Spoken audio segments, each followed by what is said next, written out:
صلی و نسلم علی رسولہ الکریم اما بعد فاعوذ باللہ من الشیطان الرجیم بسم اللہ الرحمن الرحیم وما ینطق عن الہوی ان هو الا وحی یوحی صدق اللہ مولانا العظیم و صدق رسولہ النبی الکریم الامین ونحن علی ذلک من الشاہدین والشاکرین والحمد للہ رب العالمین۔ واجب الاحترام سامعین و حاضرین، اللہ کے فضل و توفیق سے آج کے خطبہ جمعۃ المبارک میں جو موضوع ہم نے شروع کیا ہے یعنی حدیث و سنت کا دفاع، یہ اس حوالے سے آج یہ چوتھی گفتگو ہے۔ آج میں حدیث و سنت کے حوالے سے جو چند باتیں آپ کی خدمت میں عرض کروں گا وہ اس پہلو سے ہے کہ بہت سارے لوگ مسلمانوں میں سے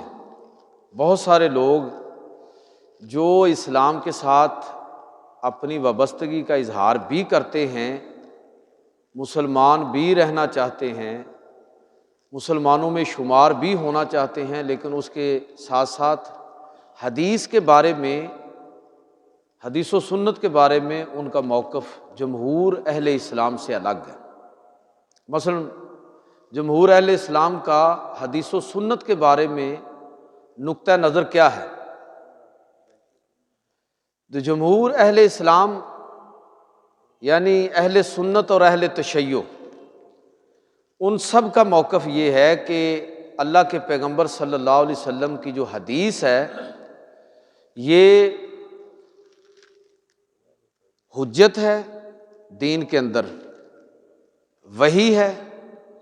اور جس طرح دین قرآن سے ثابت ہوتا ہے اس طرح حدیث سے بھی ثابت ہوتا ہے۔ یہ موقف ہے جمہور اہل اسلام کا۔ جبکہ جمہور اہل اسلام کے علاوہ دو تین اور گروہ ہیں جو حدیث و سنت کے حوالے سے الگ موقف رکھتے ہیں۔ جمہور اہل اسلام سے مراد اہل سنت اور اہل تشیع، ان میں سے کسی میں بھی حدیث کے بارے میں اختلاف نہیں ہے اس طرح، یعنی کوئی اصولی اختلاف نہیں ہے، ساری حدیث کو اتھینٹک سمجھتے ہیں، وہی سمجھتے ہیں اور دین میں حجت سمجھتے ہیں۔ جبکہ بر صغیر کے اندر ایک بڑا پرومیننٹ طبقہ جو حدیث کے بارے میں اپنی الگ رائے رکھتا ہے اور اس کا پرچارک بھی ہے،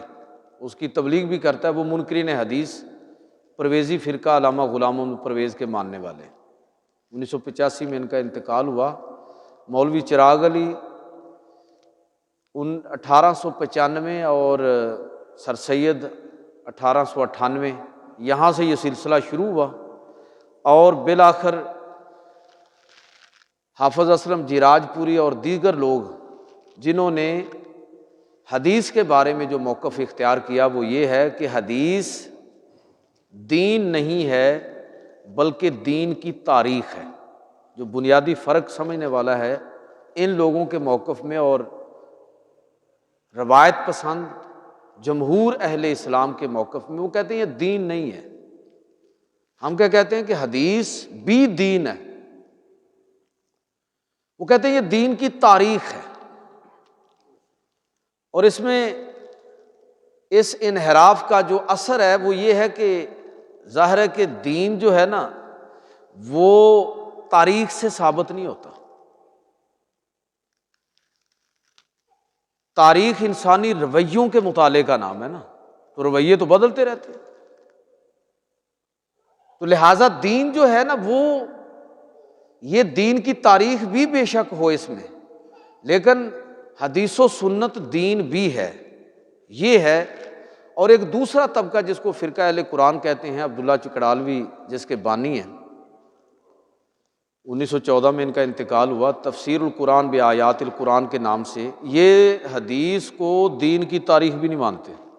یہ کہتے ہیں کہ حدیث کی کوئی بھی حیثیت نہیں ہے۔ ایک تیسرا طبقہ ہے جو ان پہلے دو طبقات کی طرح حدیث کا انکار تو نہیں کرتا، لیکن وہ حدیث کے بارے میں جو موقف ہے اس سے حدیث کا ہلکا پن اور اس کی جو کمزوری ہے وہ لوگوں کے سامنے واضح ہو جاتی ہے۔ وہ طبقہ کون سا ہے جس کو فراہی اسکول آف تھاٹ کہا جاتا ہے؟ علامہ حمید الدین فراہی، ان کے شاگرد مولانا امین احسن اصلاحی، ان کے شاگرد علامہ جاوید احمد غامدی، یہ تیسرا طبقہ وہ ہے، اور اس میں علامہ شبلی نعمانی کو بھی شمار کیا جا سکتا ہے،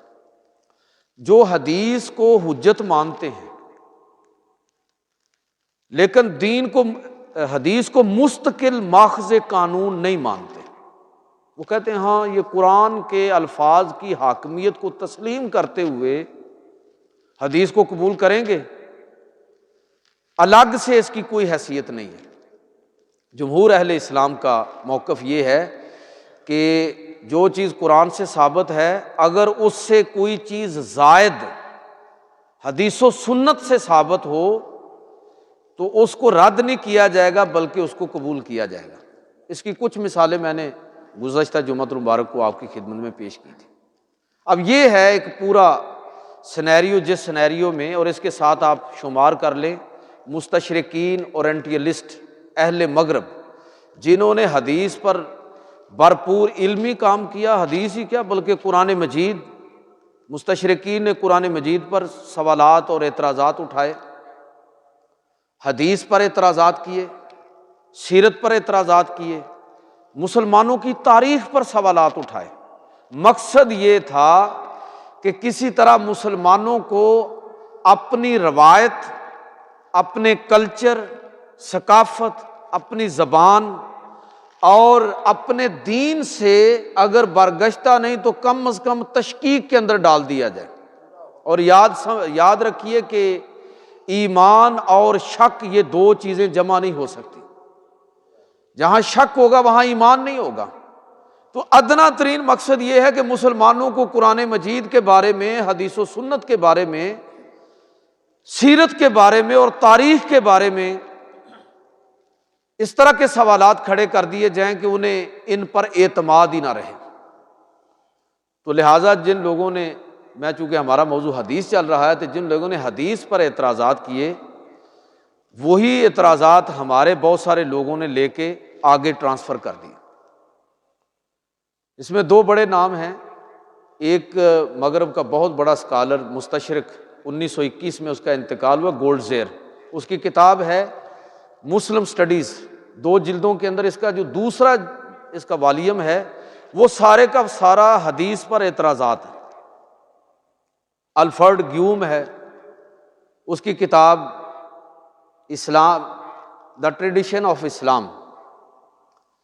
اور ایک اور بہت بڑا مستشرق جس نے حدیث پر اعتراضات اٹھائے، اسلامی قانون اور فقہ پر اعتراضات اٹھائے ہیں، وہ جوزف شاخت ہے، the origin of Mohammedan jurisprudence, یہ اس کی کتاب ہے۔ کہنے کا مطلب یہ ہے کہ جو اہل مشرق نے حدیث، اہل مغرب نے حدیث پر سوالات یا اعتراضات اٹھائے تاکہ مسلمانوں کو حدیث کے بارے میں شک کے اندر مبتلا کر دیا جائے، ہمارے ادھر کے لوگوں نے بہت سارے وہی سوالات اٹھا لیے اور حدیث کے بارے میں لوگوں کے اندر شکوک و شبہات پیدا کیے۔ تو آج کی جو گفتگو ہے ان میں سے بعض سوالات کا میں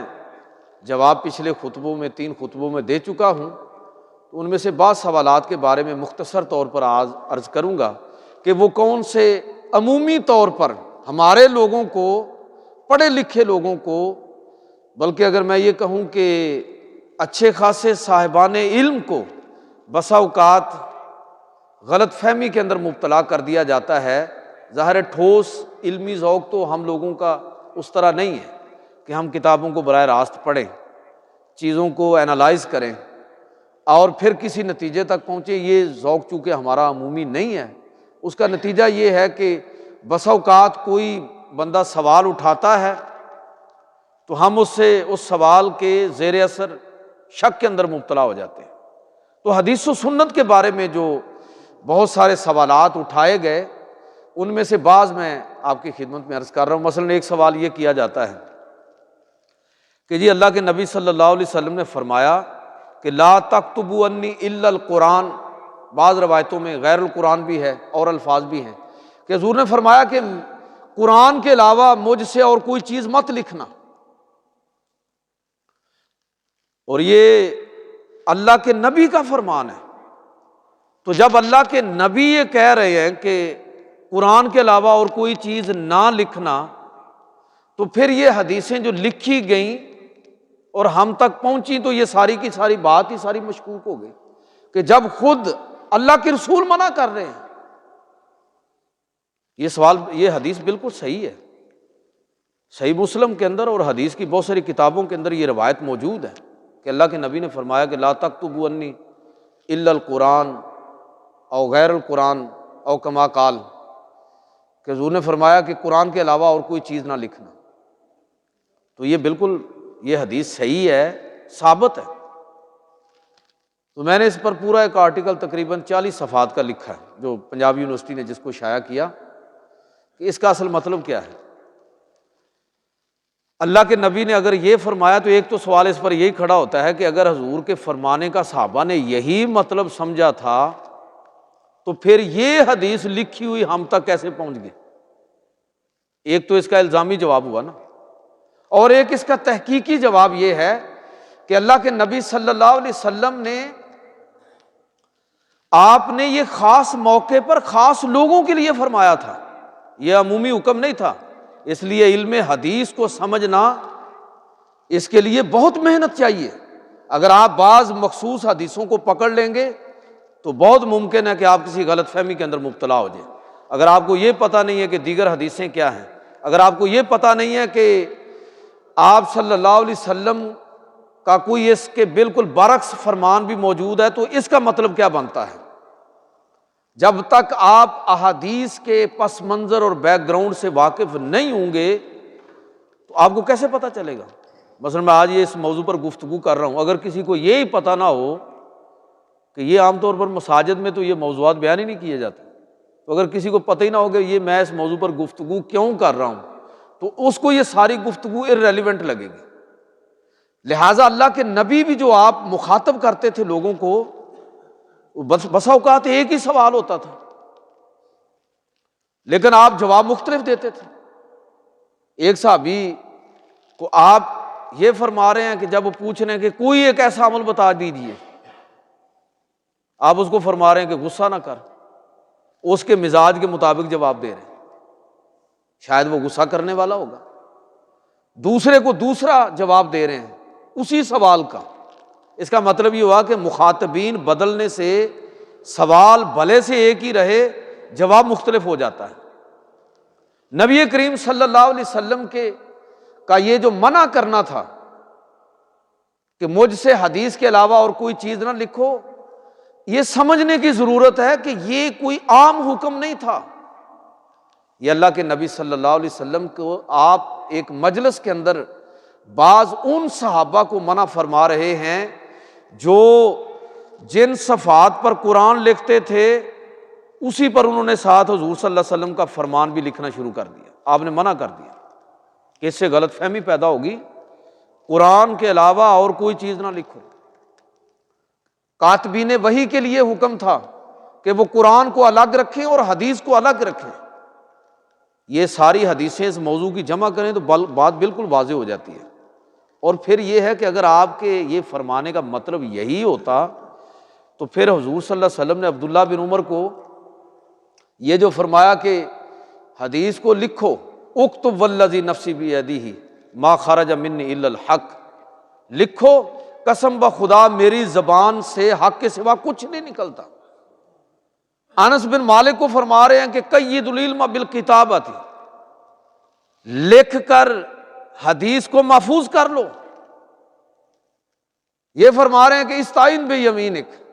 اپنے داہنے ہاتھ سے مدد لو، اگر حدیث بھول رہی ہے، میری بات تمہیں بھول رہی ہے تو اس کو لکھ لو۔ تو لہٰذا نبی کریم صلی اللہ علیہ وسلم کا یہ فرمانا وہ عمومی حکم نہیں تھا، خاص لوگوں کے لیے خاص موقع پر آپ نے یہ بات ارشاد فرمائی تھی، کیونکہ اس کے بعد آپ کا عمل بالکل آپ کو اس کے برعکس نظر آتا ہے۔ اچھا، پھر یہ ایک اشکال یہ بھی اٹھایا جاتا ہے، جی حدیث جو ہے یہ تو 2-2.5 صدیاں بعد جا کے مرتب ہوئی ہے۔ آپ صحاح ستہ اور بڑے محدثین کی تاریخ وفات نکالے نا، تو وہ یہی تقریباً ہے کہ آپ دیکھیں کہ موطا امام مالک یہ حدیث کی اولین مشہور کتاب ہے۔ امام مالک کا وصال جو ہے 179 ہجری میں ہوا ہے۔ امام بخاری 256 کے اندر انتقال ہوا ہے۔ امام مسلم 261 کے اندر انتقال ہوا ہے۔ ابن ماجہ 275 ہجری کے اندر ان کا انتقال ہوا ہے۔ اسی طرح امام ابو داؤد ہیں، سنن ابن ماجہ، سنن نسائی اور جامع ترمذی، یہ سارے محدثین دوسری صدی اور تیسری صدی ہجری کے آخر میں ان کا تاریخ وصال آپ کو ملے گی۔ تو یہ سوال کیا جاتا ہے کہ حدیثیں تو 2-2.5 صدیاں بعد جا کر مرتب ہوئیں، یہ گولڈزیر نے مسلم سٹڈیز کے اندر یہ سوال اعتراض کیا ہے۔ تو اس پر میں سادہ سی بات یہ عرض کرنا چاہتا ہوں کہ ایسا نہیں ہے۔ نبی کریم صلی اللہ علیہ وسلم کے سامنے، آپ کی موجودگی میں، آپ کے حکم سے صحابہ کرام نے حدیثوں کو لکھا، اور جس کا حوالہ میں نے پچھلے جمعے دیا تھا کہ یہ بہت بڑا علمی مقالہ اور کتاب ہے، اسٹڈیز ان ارلی حدیث لٹریچر، ڈاکٹر مصطفیٰ اعظمی کی کتاب ہے۔ اس میں انہوں نے صحابہ کرام کے 200 صحابہ کے 52 صحائف کا تعارف کروایا، جو حدیث پر انہوں نے صحائف لکھے 52، اور تابعین کے 252۔ تو یہ دور اول کے اندر۔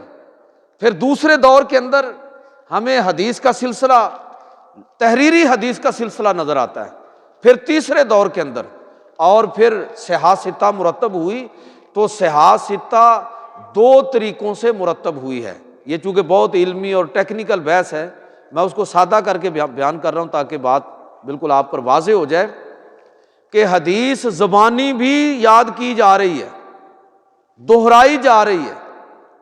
سنائی جا رہی ہے، روایت کی جا رہی ہے، لیکن اس کے ساتھ ساتھ حدیث تحریری شکل میں ساتھ ساتھ وہ بھی پیرلل سلسلہ چل رہا ہے۔ تو لہٰذا یہ بات کرنا کہ حدیث دور اول کے اندر نہیں لکھی گئی، یہ بات ہی غیر علمی اور غیر تحقیقی ہے۔ حدیث دور اول کے اندر لکھی بھی گئی، دور اول کے اندر یاد بھی کی گئی، اور پھر ہم حدیث کی جو تعریف کرتے ہیں وہ کیا ہے؟ حضور کا قول حدیث ہے، آپ کا عمل حدیث ہے جس کو ہم سنت کہتے ہیں۔ آپ کے سامنے کوئی عمل کیا جائے اور آپ اس پر خاموشی اختیار کریں، وہ بھی حدیث ہے۔ حضور خاموشی اختیار کریں، یعنی دیکھیں نا، بولنا بھی دین، کرنا بھی دین، خاموش رہنا بھی دین۔ تو یہ سارا کیا ہے؟ دین ہے۔ تو جب ہم حدیث کی تعریف یہ کرتے ہیں تو خود ذرا سوچئے کہ حدیث و سنت لوگوں کی عملی زندگی کا حصہ ہے، وہ کس طرح ضائع ہو سکتی ہے؟ وضو لوگ روزانہ کر رہے ہیں، اذانیں روزانہ دے رہے ہیں، نمازیں پڑھ رہے ہیں، حج اور عمرے کر رہے ہیں، تمام احکام اسلام پر پوری سپیڈ کے ساتھ عمل درآمد ہو رہا ہے۔ تو لہٰذا یہ 3 طریقوں سے اللہ کے پیغمبر کی حدیث اور سنت جو ہے وہ پیرالل چل رہی ہے، محفوظ ہو رہی ہے، زبانی یاد، لکھنے کے ذریعے اور امت کے عمل کے ذریعے۔ تو لہٰذا یہ بات کہنا کہ حدیث و سنت جو ہے وہ اتنی صدیاں بعد جا کے مرتب ہوئی اس لیے اس کا اعتماد نہیں ہے، یہ بات غیر علمی اور غیر تحقیقی ہے۔ ایک اور اس پر میں حوالہ اشارہ کر دیتا ہوں، ڈاکٹر حمید اللہ، ان کا انتقال ہو گیا، بر صغیر کی ایک بڑی علمی شخصیت۔ ان کی ایک کتاب ہے عربی کے اندر الوثائق السیاسیہ، یہ اسٹڈیز ان ارلی حدیث لٹریچر، اور یہ دونوں کتابیں پڑھ لیں آپ، یا اس کا کوئی تعارف پڑھ لیں تو آپ کو اندازہ ہوگا کہ یہ پورا ریکارڈ انہوں نے جمع کر دیا ہے کہ نبی کریم صلی اللہ علیہ وسلم کے دور کے اندر کون سے وثائق لکھے گئے، معاہدات، خطوط، بیع نامے اور اسی طرح کی دیگر چیزیں۔ یہ نبی صلی اللہ علیہ وسلم کے عہد میں جو کچھ تحریری شکل میں اس کا پورا ریکارڈ جمع کیا انہوں نے۔ تو کہنے کا مطلب یہ ہے کہ یہ دور اول میں ہی قرآن کی طرح حدیث و سنت بھی اسی طرح ساتھ محفوظ ہوتی چلی گئی، اور آج ہم تک جو ذخیرہ پہنچا ہے وہ ہر اعتبار سے قابل اعتماد ہے۔ اچھا پھر آگے چلیے، ایک سوال عام لوگوں سے یہ کر کے ان کو غلط فہمی کے اندر مبتلا کیا جاتا ہے، جی آپ کہتے ہیں جی امام بخاری سے 6 لاکھ امام بخاری کو حدیثیں یاد تھیں، تو صحیح بخاری میں تو اگر تکرار کے ساتھ بھی شمار کی جائے کو 7,000 تقریباً حدیثیں ہیں، اگر تکرار ختم کر دیں تو 4,000 راؤنڈ اباؤٹ بنتی ہیں۔ تو امام بخاری باقی حدیثیں کدھر گئی ہیں 6 لاکھ میں سے؟ 5,93,000 یا 96,000 وہ باقی کدھر گئی ہیں؟ تو میں اس حوالے سے عرض کرنا چاہتا ہوں کہ یہ بھی ہمارے نوجوانوں کو، پڑھے لکھے بچوں کو غلط فہمی کے اندر مبتلا کیا جاتا ہے، اور پڑھے لکھے لوگ اس میں بسا اوقات اڑ پھنس جاتے ہیں علم نہ ہونے کی وجہ سے۔ اس کے لیے ضروری ہے کہ ہم یہ پہلے سمجھیں کہ محدثین کی نگاہ میں حدیث کی تعریف کیا ہے۔ حدیث کہتے ہیں، جو حضور کی حدیث ہے اس کو 2 حصوں میں تقسیم کیا جاتا ہے، ایک ہے سند اور ایک ہے متن۔ مثلا میں مثال دیتا ہوں کہ انما الاعمال بالنیات، یہ متن ہے، حدیث کا ٹیکسٹ ہے۔ اب جس چین کے ذریعے یہ حدیث ہم تک پہنچی ہے کہ حضرت عمر اس کے راوی ہیں، ان سے آگے ان کے کسی شاگرد تابعی نے بیان کیا، ان سے کسی تبع تابعی نے لیا، اور ان سے کسی محدث نے اپنی حدیث کی کتاب کے اندر یہ حدیث نقل کر دی، تو یہ ایک چین ہے۔ اگر یہی روایت حضرت عمر سے کوئی دوسرا شخص بیان کرے، یعنی اس کے علاوہ کوئی دوسرا، اے کے علاوہ بی، تو وہ اور ایک چین شمار ہوگی، یہ دوسری سند ہے۔ اور اگر سی بھی اس کو روایت کرے تو یہ تیسری سند شمار ہوگی۔ اور ویسے میں آپ کو بتاؤں کہ انما الاعمال بالنیات کی 700 اسناد ہمارے محدثین نے گنی ہیں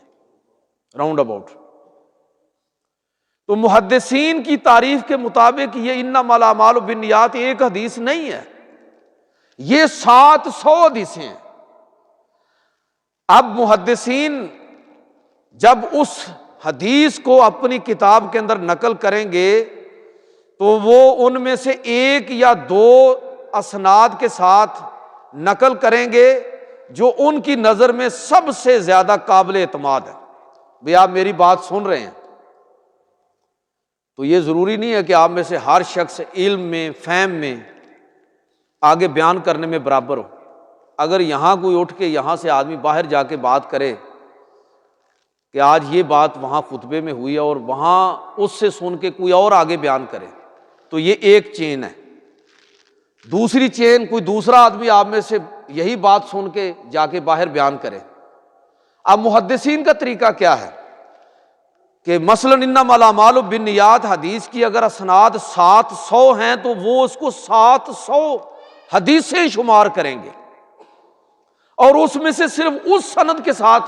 روایت کو اپنی کتاب میں درج کریں گے جو سب سے زیادہ اتھینٹک ہے، جو سب سے زیادہ قابل اعتماد ہے۔ علم جرح و تعدیل اور اسماء و رجال کے اصولوں کے مطابق وہ روایت اور اس کی سند ثابت ہے تو وہ اس کو درج کریں گے، نہ کہ ساری کی ساری 700 اسناد۔ لہذا امام بخاری کو جو حدیثیں یاد تھیں تو اس کا مطلب یہ ہے کہ ان کو وہ جو حدیثیں ہیں وہ 6 لاکھ اسناد کے ساتھ حدیثیں یاد تھیں۔ یہ مطلب نہیں ہے کہ ان کو 6 لاکھ متن یاد تھے۔ ویسے کل حدیثیں اگر آپ جمع کریں نا، جتنی نبی صلی اللہ علیہ وسلم کی حدیثیں محفوظ ہو کے ہم تک پہنچی ہیں، تو ان کی کل تعداد کوئی راؤنڈ اباؤٹ 30,000 ہے۔ تکرار ختم کر دیں تو کوئی 15,000 کے لگ بھگ ہے، تو اتنی حدیثیں تو ہیں ہی نہیں۔ لہٰذا یہ جو مغالطہ دیا جاتا ہے کہ لو جی امام بخاری کو تو اتنی حدیثیں یاد تھی تو باقی کدھر گئی ہیں، تو باقی کہیں نہیں گئی۔ جو سب سے اتھینٹک ان کے نزدیک ذریعہ تھا، سند تھی، اس کے مطابق انہوں نے حدیث کو ذکر کیا اور باقی کو چھوڑ دیا۔ اچھا، ایک اور بات جو کی جاتی ہے جس کا میں یہاں ذکر کرنا چاہوں گا وہ یہ ہے کہ قرآن مجید تو اللہ تعالیٰ نے وحی کے طور پر نازل کیا، کیا حدیث بھی وحی ہے؟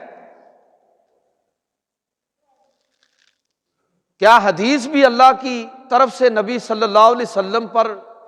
بطور وحی نازل ہوئی کہ آپ نے اس کو آگے بیان کیا؟ تو میں یہ عرض کرنا چاہوں گا کہ جمہور اہل سنت اور اہل اسلام اور اہل تشیع سب کا ایک ہی موقف ہے کہ جس طرح قرآن اللہ کی وحی ہے، اسی طرح رسول اللہ صلی اللہ علیہ وسلم کا فرمان بھی اللہ کی طرف سے نازل کردہ مفہوم کی زبان رسالت سے ترجمانی ہے۔ اللہ نے آپ کو ہدایت فرمائی کہ لوگوں کو یہ بات آپ اس طرح بتا دیجیے، اور اس چیز کے دلائل خود قرآن مجید کے اندر موجود ہیں کہ نبی کریم صلی اللہ علیہ وسلم پر قرآن کے علاوہ بھی وحی اترتی تھی، اور قرآن کے علاوہ وحی اترنے کا، یہ میں بات اس لیے کہہ رہا ہوں کہ جو منکرین حدیث اور بعض اہل تجدد ہیں ان کا نقطہ نظر یہ ہے کہ صرف قرآن ہی نازل ہوا ہے وحی کے طور پر، باقی سارے کا سارا حضور کا اجتہاد ہے۔ تو ایسی بات نہیں ہے، حضور کا اجتہاد بھی ہے اور اس کے ساتھ ساتھ اللہ کی طرف سے وحی بھی نازل ہوئی۔ لیکن یاد رکھیے، یہ اصولی بات آپ ذہن میں بٹھا لیں کہ جو اللہ کی طرف سے حکم نازل ہوا آپ نے وہ آگے پہنچا دیا قرآن کی شکل میں یا حدیث کی صورت میں، اور اگر وہ حکم نازل نہیں ہوا اور اللہ تعالیٰ کے نبی نے اپنے طور پر، جو اللہ نے آپ کو عقل اور بصیرت عطا فرمائی، اور وہ بصیرت اور عقل دنیا کے تمام انسانوں سے بڑھ کر ہے، سب انسانوں کی قیامت تک آنے والے انسانوں کی عقلوں کو جمع کر لیا جائے تو تب بھی مصطفیٰ کریم صلی اللہ علیہ وسلم کی عقل، دانش اور آپ کی بصیرت سب سے بڑھ کر ہے۔ تو آپ نے اپنی اس عقل اور بصیرت کی بنیاد پر بھی جو فیصلے کیے، جو بات ارشاد فرمائی، وہ بالکل وہ بھی حق اور سچ ہے، اس لیے کہ آپ سے بڑھ کر پھر میں نے حدیث کی جو تعریف کی ہے اس سے بھی یہ بات سمجھ آتی ہے۔ اور یہ بات بھی ہمیں ذہن میں رکھنی چاہیے کہ نبی کریم صلی اللہ علیہ وسلم کی پوری زندگی کا مطالعہ کیجئے تو آپ کو معلوم ہوگا کہ 4 مقامات کے علاوہ اللہ تعالیٰ نے اپنے پیغمبر کو کبھی منع نہیں کیا۔ یہ 4 مقامات پر منع کرنا اور باقی منع نہ کرنا، یہ بھی اس چیز کی دلیل ہے کہ جہاں اللہ کی طرف سے روکا نہیں گیا اس کو گویا کہ اللہ کی خاموش تائید مل گئی۔ جب اللہ تعالیٰ کی اگر وہ چیز اللہ کو قبول نہ ہوتی تو جس طرح 4 مقامات پر اللہ تعالیٰ نے قرآن مجید کے اندر وہ شہد کے حوالے سے اللہ تعالیٰ نے فرمایا کہ آپ اس کو اپنے اوپر حرام نہ کیجیے، غزوہ بدر کے قیدیوں کے حوالے سے آبس وتولیٰ، یہ سورہ آبس اس حوالے سے، اور ایک آدھ اور مقام ہے۔ تو جب جہاں روکنا تھا روک دیا، باقی مقامات پر نہ روکنا اس چیز کی دلیل ہے کہ جو وحی نازل ہوئی وہ تو نازل ہوئی، اور جو حضور نے اپنے اجتہاد سے کیا اللہ تعالیٰ کی طرف سے اس کو منع نہ کرنے کے نتیجے میں وحی کی خاموش اللہ کی حمایت اس کو مل گئی، وہی ہو گئی، وہ بھی اللہ کی طرف سے وحی ہو گئی۔ اس لیے کہ اگر وہ کام غلط ہوتا تو اللہ تعالیٰ لازمی اپنے پیغمبر کو منع فرما دیتا۔ اس لحاظ سے میں یہ کہنا چاہ رہا ہوں کہ یہ جو رائے رکھی جاتی ہے، بعض لوگوں نے جو یہ رائے رکھی اور یہ سوال اٹھایا کہ قرآن ہی اللہ کی وحی ہے، باقی کوئی چیز وحی نہیں ہے، تو میں عرض کرنا چاہ رہا ہوں کہ حدیث بھی وحی ہے، اور خود قرآن مجید کے اندر اس کے دلائل ہیں۔ میں صرف 1-2 مثالیں آپ کو عرض کرتا ہوں۔ یہ بنو نذیر ایک قبیلہ تھا مدینہ کے نواح میں، شرارتیں کرتے تھے، اللہ کی طرف سے حکم آیا کہ ان کی گرفت کریں، ان کا محاصرہ کریں، مسلمانوں کے خلاف دشمنی کرتے تھے، نقصان پہنچاتے تھے۔ اللہ کے نبی نے ان کا محاصرہ کر لیا، انہوں نے اپنے قلعوں کے اندر پناہ لے لی، اور ان تک پہنچنے میں جو رکاوٹیں تھیں ان میں سے ایک بڑی رکاوٹ وہ باغات تھے کھجور کے جو رستے میں تھے، کہ فوجوں کا وہاں سے گزرنا آسان نہیں تھا۔ نبی صلی اللہ علیہ وسلم نے کھجور کے وہ درخت کاٹنے کا حکم دے دیا، رستہ صاف کر دیا۔ انہوں نے یہودیوں نے شور مچا دیا، دیکھو جی یہ تو دنیا کے اندر امن کا پیغام لے کر آئے ہیں، لیکن یہ تو فساد برپا کر رہے ہیں۔ آپ جانتے ہیں کہ کھجور کا درخت بڑا قیمتی درخت ہوتا ہے، عام درخت 2-4 سال میں تیار ہو جاتا ہے، کھجور کو تیار ہونے میں تو کتنے سال چاہیے، ایک پیڑھی لگاتی ہے تو اگلی پیڑھی کو جا کے وہاں سے پھل ملتا ہے، تو وہ درخت تو بہت قیمتی ہے۔ تو جب کاٹے گئے درخت تو لوگوں نے شور کر دیا کہ یہ تو امن کی بات کرتے تھے، لیکن تو یہ تو اگلی نسلوں کا بھی نقصان کر رہے ہیں۔ تو اللہ تعالیٰ نے قرآن مجید فرقان حمید کے اندر یہ آیت مقدسہ نازل فرمائی کہ ما قطعتم من لینۃ او ترکتموها قائمۃ علی اصولها فباذن اللہ، کہ اے پیغمبر یہ جو بات کہہ رہے ہیں نا، آپ پر الزام لگا رہے ہیں کہ آپ نے یہ غلط کام کیا ہے، آپ نے فتنہ اور فساد برپا کیا ہے، یہ کھجوروں کے درخت کاٹ کے آپ نے اگلی نسلوں کو نقصان پہنچایا ہے، تو یہ کوئی آپ نے اپنے طور پر تو نہیں کیا۔ ما قطعتم من لینۃ او ترکتموها قائمۃ علی اصولها فباذن اللہ، یہ جو درخت کاٹنے کا حکم ہے یہ تو ہم نے آپ کو دیا تھا۔ اچھا، اب اس پر سوال یہ ہے کہ یہ درخت کاٹنے کا حکم قرآن میں کہاں ہے؟ قرآن میں تو نہیں ہے۔ اس کا مطلب یہ ہے کہ یہ درخت کاٹنے سے پہلے اللہ کے نبی پر اس کی اجازت کا حکم نازل ہوا کہ آپ ان درختوں کو کاٹ دیں تاکہ آپ دشمن تک پہنچ سکیں، لیکن درخت کاٹنے کا حکم قرآن میں نہیں ہے، لیکن اس حکم کی طرف اشارہ قرآن میں موجود ہے کہ یہ جو عمل آپ نے کیا تھا یہ آپ نے ہمارے حکم سے کیا تھا۔ اس سے ثابت ہوتا ہے کہ حضور پر قرآن کے علاوہ بھی وحی نازل ہوتی تھی، اور آپ صلی اللہ علیہ وسلم چاہے اس وحی کا تذکرہ کریں یا نہ کریں، لیکن یہ بات بالکل ثابت اور واضح ہے کہ نبی صلی اللہ علیہ وسلم کا ہر عمل وحی کے تابع تھا۔ آپ صلی اللہ علیہ وسلم اللہ کی نگاہ میں تھے، اللہ رب العزت کی نگاہ رحمت کے اندر تھے، حصار کے اندر تھے، اور جہاں ضروری ہوا وہاں آپ کو وحی نازل کر کے ہدایت دے دی گئی، اور جہاں آپ کا اجتہاد تھا اس کی خاموشی اللہ تعالیٰ کی طرف سے اس کو خاموش تائید ملنے کے بعد گویا کہ وہ بھی خاموش وحی کے حکم میں وہ بھی وحی ہی شمار ہوگی کہ اس کو اللہ تعالیٰ کی تائید اور حمایت مل گئی۔ یہ ایک بڑا دلچسپ واقعہ سورہ تحریم، آپ گھر جا کے اس کی تفصیل ذرا پڑھیے گا، یہاں اتنا موقع نہیں ہوگا، نہ ٹائم ہے۔ سورہ تحریم کی آیت نمبر 3 کہ واقعہ پورا تو تفصیلی ہے، لیکن اس کا خلاصہ ایک جملے میں یہ ہے کہ نبی صلی اللہ علیہ وسلم نے اپنی ازواج میں سے ایک زوجہ محترمہ کے ساتھ ایک راز کی بات کہی،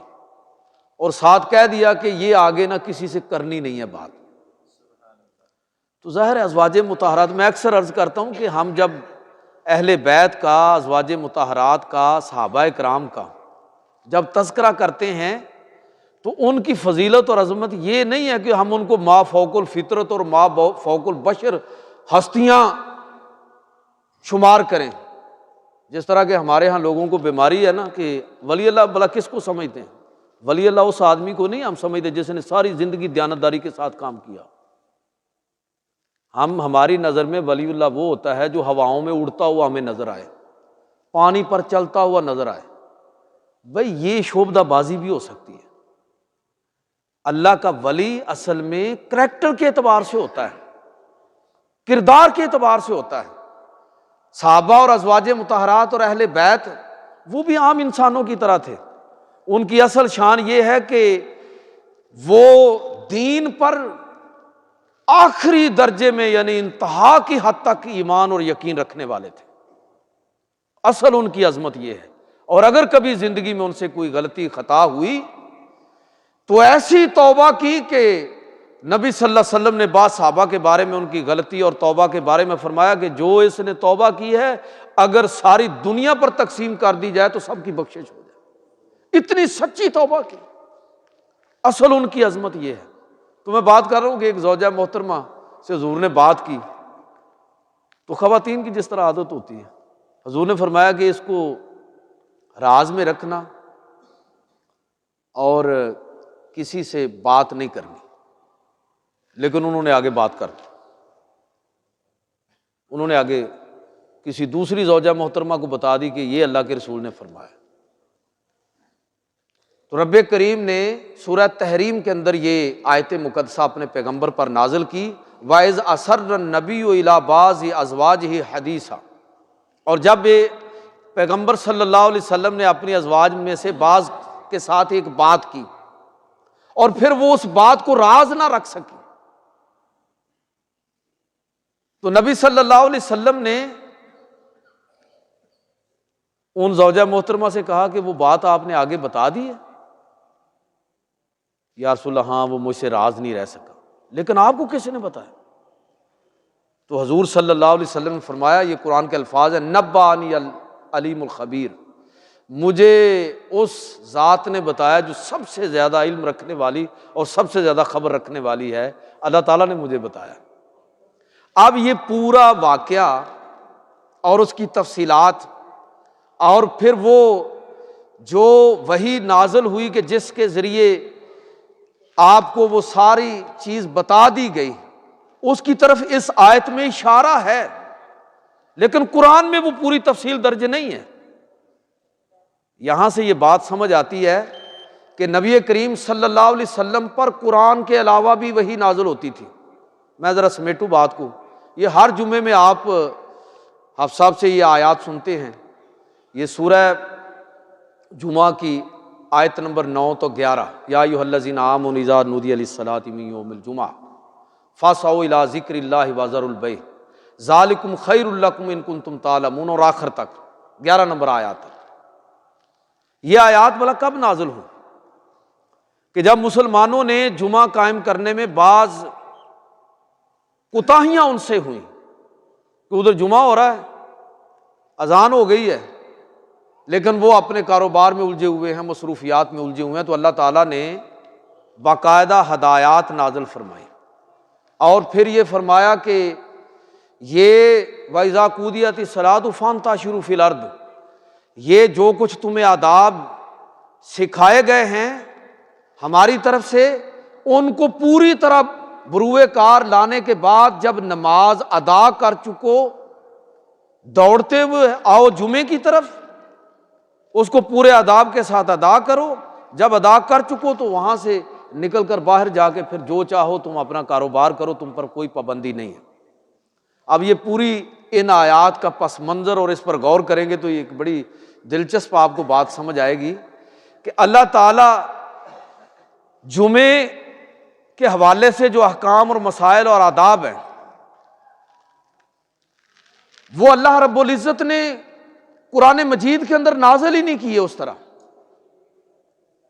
لیکن حکم یہ دیا جا رہا ہے کہ ان آداب کا جو ہم نے تم کو سکھائے ہیں، بتائے ہیں، سمجھائے ہیں پیغمبر کے ذریعے، ان کو بروئے کار لاؤ۔ اس سے یہ بات سمجھ آئی کہ جمعہ جو تھا یہ تو ہجرت کے بعد متصل بعد نبی کریم صلی اللہ علیہ وسلم نے جو احباب مدینہ طیبہ گئے ہیں انہوں نے مسجد جمعہ بھی دیکھی ہے، جہاں پہلا جمعہ ادا بنی سالم کا وہ محلہ تھا، تو یہ تو وہاں سے شروع ہو گیا، ابھی مدینہ حضور پہنچے نہیں تھے، وہاں سے اس کا آغاز ہو گیا۔ اور یہ آیات جو ہیں سورہ جمعہ یہ بعد میں نازل ہوئی، جب کچھ کوتاہی ہوئی، حکم پر عمل کرنے میں کچھ کمی بیشی رہ گئی، لیکن اس میں اشارہ کر دیا گیا کہ اس سے پہلے میرے پیغمبر نے جو کچھ تمہیں جمعے کے حوالے سے تعلیمات دی ہیں وہ تعلیمات کہیں اور سے نہیں، ہماری طرف سے آئی ہے۔ گویا کہ یہ اشارہ ہے اس بات کی طرف کہ رسول اللہ صلی اللہ علیہ وسلم پر وہ احکام جمعہ کے حوالے سے وہ پہلے وحی کے ذریعے نازل ہو چکے تھے، ان کی طرف اشارہ موجود ہے، لیکن وہ اشارہ تو موجود ہے لیکن وہ احکام قرآن میں نہیں ہیں، لیکن وہ احکام اللہ کی طرف سے نازل ہوئے ہیں، ان کا قرآن مجید فرقان حمید نے ان کی تصدیق کر دی۔ الا حاضل قیاس، اس طرح کی کتنی مثالیں دی جا سکتی ہیں، جس میں بنیادی نقطہ جو سمجھنے والا ہے میرے بھائیوں وہ یہ ہے کہ جس طرح قرآن اللہ کی طرف سے نازل ہوا، قرآن وحی ہے، اسی طرح حدیث بھی وحی ہے، اور یہ بھی قرآن مجید جس طرح محفوظ کیا گیا لکھ کر عمل کے ذریعے، حفظ کر کے اسی طرح اس کے پیرالل حدیث نبوی سنت رسول ویسے بھی یاد رکھیے کہ حدیث کا غالب حصہ وہ ہے جس کو ہم سنت کہتے ہیں، کہ نبی کریم صلی اللہ علیہ وسلم کی حدیثیں صرف زبانی یاد نہیں کی جا رہی، عملی زندگی کا حصہ ہے۔ بھائی وضو ہے نا، تو سارے لوگ وضو کر رہے ہیں، سنت، اذانیں دے رہے ہیں، نمازیں پڑھ رہے ہیں، حج اور عمرہ کر رہے ہیں، اسلام کے تمام احکام پر عمل درآمد کر رہے ہیں۔ تو اس کا مطلب یہ ہوا کہ جو اسلام کی جو فزیکل پریزنٹیشن ہے وہ اس کے ساتھ ساتھ ہو رہی ہے، اور حدیث و سنت کو محفوظ کرنے میں لکھنے سے، یاد کرنے سے بھی زیادہ جو مؤثر ذریعہ ہے، میں نے پچھلے جمعے بھی اس پر تھوڑی بات کی تھی، وہ تو ہے کہ وہ فزیکلی اسلام لوگوں تک، اگلی نسل تک منتقل ہو رہا ہے۔ لہذا آج کی گفتگو کا خلاصہ یہ ہوا کہ یہ اعتراض ہو یا اس نوعیت کے جتنے بھی سوالات حدیث و سنت کے بارے میں اٹھائے جاتے ہیں، ان کی کوئی اصل نسل نہیں ہے۔ جب آپ علمی بنیادوں پر ان چیزوں کو پڑھیں گے، دیکھیں گے، سمجھیں گے، تو آپ کو فخر پیدا ہوگا کہ ہمارے پاس قرآن بھی پوری طرح محفوظ شکل میں پہنچا ہے، اور ہمیں یقین اور اعتماد ہے اس کے ایک ایک حرف اور ایک ایک سطر کے بارے میں کہ یہ اللہ کا کلام ہے۔ اور اسی طرح رسول اللہ صلی اللہ علیہ وسلم کی پوری زندگی بھی اس طرح ہمارے پاس پہنچی ہے کہ ہم نبی کریم صلی اللہ علیہ وسلم کو ان حدیثوں کی صورت میں، آپ کی سنتوں کو دہراتے ہوئے، آپ کی سیرت کو پڑھتے ہوئے، ہم رسول اللہ صلی اللہ علیہ وسلم کو بالکل چشم تصور میں اپنے سامنے دیکھ سکتے ہیں۔ ہمیں پتہ ہے کہ ہمارے پیغمبر کا پہناوا کیا تھا، آپ کا چلنے کا انداز کیا تھا، آپ کے کھانے پینے اور سونے اور اٹھنے کے طریقے کیا تھے، ہمیں ایک ایک چیز کی پوری خبر ہے۔ اس کا مطلب یہ ہوا کہ عہد رسالت سے لے کر اس خاص دور تک جب یہ ساری چیزیں ہر اعتبار سے محفوظ کر دی گئیں، پھر نسل در نسل یہ سب کچھ ہم تک پہنچا ہے، تو سب کچھ اپنی پوری یعنی ثقافت کے ساتھ محفوظ شکل میں ہم تک آیا ہے۔ ہمیں فخر ہے کہ اللہ تعالیٰ نے ہمیں قرآن جیسی محفوظ کتاب عطا فرمائی۔ ہمیں فخر ہے کہ ہمیں ایسے پیغمبر کی پیروی کا حکم دیا کہ جس کی زندگی کا ایک ایک لمحہ، ایک ایک عمل وہ ہم تک محفوظ شکل میں آیا ہے کہ ہم جانتے ہیں کہ ہمارے پیغمبر کی سیرت کیا ہے۔ اللہ تعالیٰ مجھے اور آپ کو عمل کی توفیق عطا فرمائے۔